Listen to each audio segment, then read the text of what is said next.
Plankide ja medalite tellimine. Videos on näha, kuidas õppeasutused saavad EASY-plankide haldamise moodulis teha uute medalite ja plankide tellimust.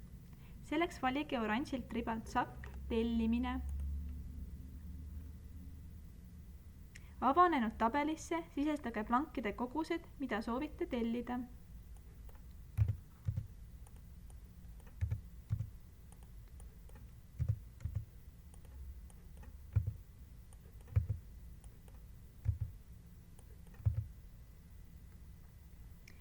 Tabelis olev veerg arvel näitab, kui palju on hetkel teie koolis vabasid ehk kasutamata planke.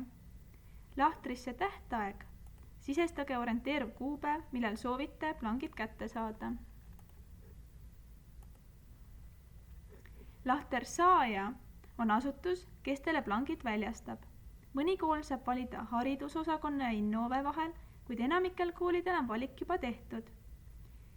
Kui tellimus on sisestatud, vajutage lehe allosas asuvat nuppu Salvesta, mis salvestab antud tellimuse, kuid ei edasta veel saajale. Salvestatud olekus tellimus saab veel muuta.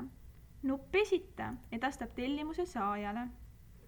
Pooleli olevaid või esitatud tellimused on nähtavad SAK-i sündmused alt. Esitatud tellimus saate tühistada, kui lähete esitatud tellimuse peale. Avanenud tabelis vajutage nuppu Tühista ja siis nõustuge.